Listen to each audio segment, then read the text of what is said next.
Hi everyone, Anthony Morganti here. I have a number of older zoo animal images that, for one reason or another, I haven't been able to get a good edit of. For example, I have this photo of this river otter. To capture it, I had to shoot through dirty plexiglass. Not only was the plexiglass dirty, but it was a pretty sunny day out, and there was a lot of glare on the plexiglass as well. And try as I might, I haven't been able to get a decent edit of this photo. Also, I have this image of this vulture, and to capture this image, I had to shoot through a chain link fence. And you could see the blurred chain link fence in the foreground in front of the vulture, and you could see it behind the vulture as well. I have this image of a bird. I'm not sure what kind of bird this is. I took this at the Columbus Zoo, and I like the face of the bird. I think it looks pretty cool, but that chicken wire in the background is distracting.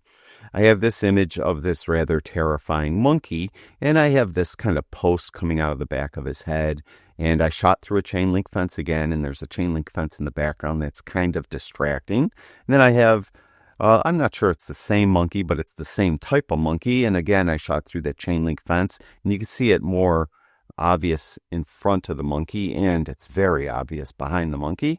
And then I have this image of an orangutan. This was taken at the Erie Zoo, and their enclosure has a huge skylight at the top, and the sun was draping into that skylight, and I again had to shoot through thick plexiglass, and the sun was kind of going across the inside of the plexiglass, and it gave me this kind of washed out image. And again, over the years, I haven't been able to get a good edit of this image. That is, until recently. As you probably know, over the past few years, Adobe has added quite a few features to Lightroom, and a lot of these new features are now allowing me to edit all of these images. And in today's video, I'm going to show you how I go about doing it. Now, one quick note, on many of these images, I shot with relatively high ISO. For example, this image was shot at an ISO of 1600. Typically, on the higher ISO images, the first thing I would do is I would go to the Detail tab and I would click on Denoise. To save time, I'm not going to remove noise on any of these images, but I'll mention when I would have. So on this image, the first thing I normally would have done is go to Detail, click on Denoise, and then make sure I remove the noise. The next thing I want to do is kind of deal with this washed out kind of glare from the plexiglass. You probably know that recently Adobe added some features to the Remove tool in Lightroom. So if I go to the Remove tools and I go down here to Distraction Removal, specifically Reflections, this works great when you have to shoot through plexiglass and you have a glare on the plexiglass. Even though it's not a reflection, it's just a glare. So what I'll do is I'll click Apply. Now what I normally would do again is I would change the quality to Best. That will give me the sharpest rendering. To save time, though, I'm going to leave it on Preview because Preview will take less than 10 seconds, whereas Best might take a minute or two. So I'm just going to go to Apply and let it do its thing. And you'll notice there is a tremendous difference now. It just got rid of that glare, and now it looks like a normal unedited RAW file. And again, it's probably not as sharp as it should be because I use Preview. So definitely if you do this, use Best. Now I would just carry on with my editing as I normally would. I'll go to the Edit Tools. I'll go to the Basic tab, bring highlights down, open up shadows. I'll get a white and black point. The way I like to do it is I like to hold the Option key on my Mac. It's Alt-Key on a PC. Click on the whites slider. When I do that, I'll have an entirely black screen. I'll move this to the right till I see some color come through. That means I'm starting to blow out the highlights in those areas. I'll back that off until all those highlights dissipate because I don't like to blow out the highlights, or all those colors dissipate because I don't like to blow out the highlights, and that's a perfect white point for me. Same thing, I'll hold in that Option key on my Mac, Alt-Key on a PC, click on the black slider. This time, I'll have an entirely white screen. I'll move this to the left till I see some color come through. That means I'm starting to crush the shadows in those areas. I don't mind doing that, and that looks pretty good. Now, again, it's not as sharp as it should be because when I did use that reflection removal, I had it on preview, so it looks kind of blurry. But I'll continue with my edit. The background's a little bright. As you probably know, they added a lot of AI masking to Lightroom, and it now is very easy to select that background. So we'll go to masking, and we'll click on background. And you can see it caught the background, but it did catch this kind of rock in front of the orangutan. This is Ollie, by the way. So we're going to click on subtract with a brush, and then make sure that we have density and flow both at 100, and we'll remove the mask from part of Ollie's arm over there, and from that rock, and from his romaine lettuce or whatever it is he's eating. And then what I'll do is I'll go to tone. I'll bring highlights down, bring whites down, bring exposure down even a little bit. Kind of even it out a little bit. Try to make it less contrasty. And then I like the mask the way I have it, in that it's just the background. And now I want to do an edit to Ollie. So what I can do is I go to where it says mask 1, click on the 3 dots, and I'll duplicate and invert the mask. This is better than a subject mask because the subject mask would have left out this rock down here and I would have had to add it. So this works pretty well. Then what I'll do here is I'll maybe brighten up Ollie just a touch. Then I'll go to effects. I'll add just a little texture, maybe a little bit of clarity. And then we'll go to detail and we'll add some sharpness. Then I'll finish off my entire edit by going back to global adjustments and going down to effects.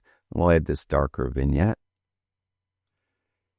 And there's before and there's after. Before, after. Now again, it's not as sharp as it could be. So make sure you use best quality when you use the reflection removal. Let's go to this image of this rather terrifying monkey. I'm not sure what kind of monkey this is. This was taken at the Erie Zoo as well. I have this blurred out chain link fence in the foreground.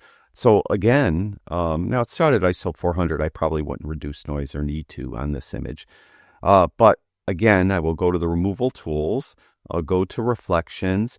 I change the quality to best and then click on apply. And then you'll notice that it will pretty much remove that kind of, blur of the fence that was in front of the monkey. So there's before, there's after. Now I need to do my normal edit on it. I'll go to the actual remove, or to the global adjustments, I should say. And it's almost blown out in here. So I need to really rein in those highlights. Shadows. I'll get my white and black point as I normally would. Like that. Now that background, I need to deal with that. So I'll go to the masking, select the background. Then we'll go to tone and maybe we'll make it darker. Bring highlights down. So it's a little less distracting. And then we'll, now I didn't add or subtract from this mask. So I just could go up to here to create new mask. And then go to the subject, just right at the top. You can see how it grabbed the monkey okay. And then here, I'd go to effects, and we'll add some texture and some clarity. And go to detail, add a little sharpness. And then finish it off, we'll go back to global adjustments and go down to effects and add my little darker vignette. So there's before, and there's after. Now this next image I chose mainly because I have this post coming out of his head, and there's some new removal tools in Lightroom that will take care of that. But let's start out and do our edit as I normally would. ISO 400, I probably wouldn't have to reduce noise. I'll just go right to the global adjustments, and I'll open up shadows quite a bit because it looks kind of dark. Bring this down, and as I look at it, it does have that kind of little bit of blur of the fence in front of him. So I think I will have to go to the removal tools, and I'll go to reflections and click apply. So sometimes you might not see the reflection or the blurred kind of fence in front of the animal right away until you start doing some tone adjustments, as I just did. But you can see how it really made it look a lot better. There's before and there's after, before and after. So, so far so good. I do think I need to maybe brighten her up a little more. Get a white and black point. And now the background. What I would do is probably get rid of this post back here first. So again, go to the removal tools. I'll make sure I'm using the actual remove tool. I am going to use generative AI. We'll get a brush that is going to fit. I'll just grab this post back here and click on remove. And it will take a second. It uses AI to do this. So it's going to kind of alter the head of the monkey. You do have 3 variations. You can click through your variations here. They all look pretty much the same. I'll stay with that. Then I'll continue with my edit. I still have this background problem, as all of the images had so far, where it's just a little bit distracting. So I'll go to background. It did grab part of the monkey here. I don't want that. So I'm going to subtract with a brush, make sure flow and density are both at 100.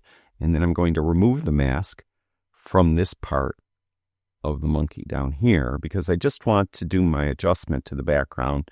And the monkey's tail is going up here, so that's okay. I don't mind doing what I'm going to do here. And what I'm going to do here is go to tone, and we'll just make it a touch darker. And maybe we'll go to highlights and bring those in too. Then we'll go up to where it says mask 1, click on the 3 dots, and we're going to duplicate and invert this mask. Now you can see I have just the monkey selected. It did miss part of his arm there, so I could add to this mask with a brush and get an appropriate size brush and and add this part of his arm. And then we could come in, and I just want to make him a little brighter. Then probably go to effects and just add a little bit of texture, a little bit of clarity, and go to detail and add a little bit of sharpness. And then go back to global adjustments and finish it off with a darker vignette. And there's before, and there's after. There's before, and there's after. I have this bird, as I mentioned, I'm not sure what kind of bird this is. This was taken at the Columbus Zoo. A lot of problems here. The most notably, the chicken wire behind the bird. We have, I don't know what that is in the foreground there. So I think what I'll do first, ISO 400, don't have to remove noise, is I'm going to jump to crop, and I'm going to try to crop out as much of the issues as much as I can. I think I'll go to a 4:5 crop, but I'm going to flip it so it's vertical. I'll tap the X key on my keyboard, and then we'll move Mr. Bird this way, and then I'll pull down from the top. So I'll put this rule of thirds intersection right over the bird's eye, and then we'll commit to that crop. Now I'll just do an edit as I normally would. I'll go do global edits first. I'll go to the basic tab, bring highlights down, open up shadows, get a white point as I normally would, and a black point as I normally would. Probably too much. All right, now let's remove this. So we'll go to the remove tool itself. Make sure we're using the actual remove tool with generative AI.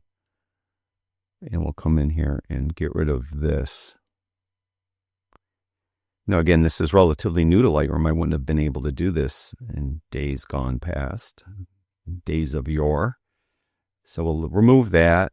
And then we have 3 variations. You click through the variations, see which one you might like the best. Let's say that one. And then what I want to do is something with the background. So we'll go to masking, and I'll go to the background mask. And it selected the background, did get the back of the bird's back here, but that's okay. And what we'll do is we'll see if we could bring in those highlights a touch, and maybe even the whites a little bit. Then, kind of been in Lightroom for a few years, this lens blur. Let's see if we could blur the background. So we'll click apply, and we'll max the blur out amount. And you can see that this part in here, though, where I remove that object, isn't being affected as much. Now you'll notice up here is that our AI status is lit up, this kind of icon here that shows us that we should probably remask or update the masks because of what we've done. This may or may not help that out, but in this case it helped the back of the bird, but it didn't do anything over here. But it is still considerably better. What I can do is with masking, I could use like an old style mask. I could use a radial gradient, put a radial gradient right here, kind of flip it around this way, pull it out this way. And then here, I could just kind of darken this area and take highlights down, take whites down, and kind of help eliminate that. Now, I'll go up and create a new mask, and it's going to be for the subject, which is the bird. And let's see, I found the bird, didn't get all his back, but that's okay. For sake of time, I think we're okay. I'm going to just brighten him up just a little.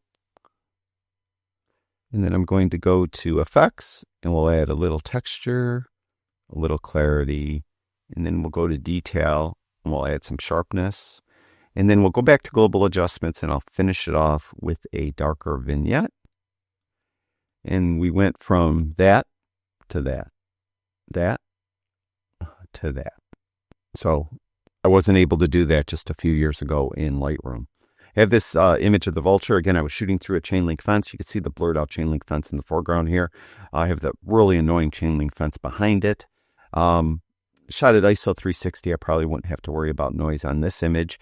What I'll do first is deal with the chain link fence by, again, going to the remove tools, going to distraction removal, going to reflections, changing the quality again to best. But in this case, I'll leave it on preview, and we'll go to apply. And you'll notice then it will improve the chain link fence quite a bit. Not perfectly, but better. But I still could get rid of this part down here. And I'm going to do it in an old school way, which was in Lightroom for a while. So before I do any other global adjustments, I still want to work on getting rid of the chain link fence in the foreground. So what I'll do is I'll go to masking. We're going to get a brush.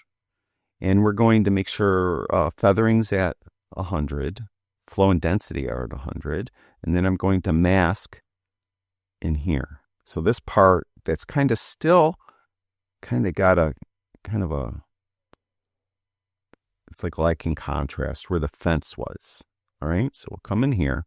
Then what I'll do is I'm going to go to Effects and go to Dehaze. And this will help dehaze it. I could go to Tone as well and add contrast. We could add to the mask over in here.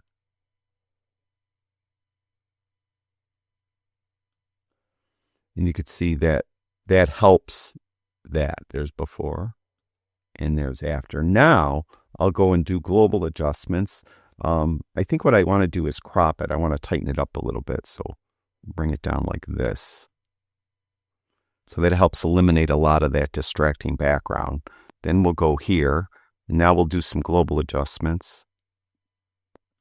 Open up shadows, bring highlights down, get a white and black point.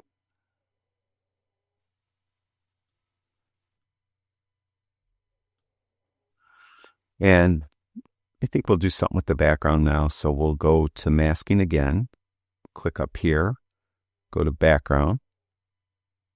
Make sure it got the background. It looks like it did pretty well. We'll take exposure down, take highlights down, take whites down. We'll go up here and invert this mask, click on the three dots, duplicate and invert, I should say. So we just have the vulture.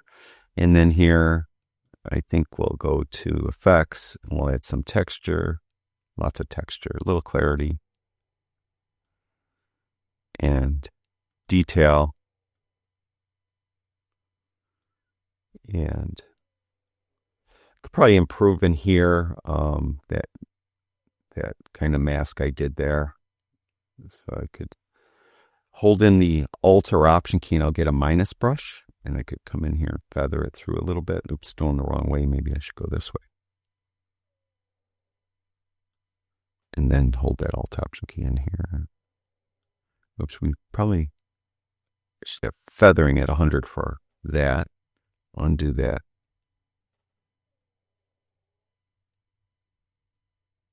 All right, then we'll come in, that Alt Option key, and feather this in here a little better so it looks a little better. And there we go. There. So we can work on that, but I think you get the idea what we're doing here. And I'll finish this off with a darker vignette. And what I'll do is a little trick I do sometimes I'll just share with you is the eye a lot of times comes out a little dark. So I'll just get a brush and I'll make sure that density flow is all the way up. And I'll just come in here and do this around the eye. And then all I'll do is go to tone and just kind of brighten it up a little bit. Maybe open up the shadows a little bit of the eye. Then go to color and just increase saturation a little bit. So with all that said, there's before and there's after. There's before and there's after. Now I have this river otter. I really love the expression on the otter's face, but again, shooting, the plexiglass was really dirty and the sun was draping across it and it just didn't look right. Now again, with these new tools, I could go to the remove tools, go to reflection removal, click apply, make sure quality again is at best. And you'll notice on this image, it will have a dramatic improvement. It will make it pretty much normal. I mean, look at that. That's beautiful. So I'll go to the crop tool. I want to tighten up my crop a little bit. Like that. Get all of the otter in there. Have this intersection of the rule of thirds right on that otter's eye. Then I'll go and do some global adjustments. I'll go to the basic tab and I'll open up shadows, bring in highlights, get a white and black point as I normally do.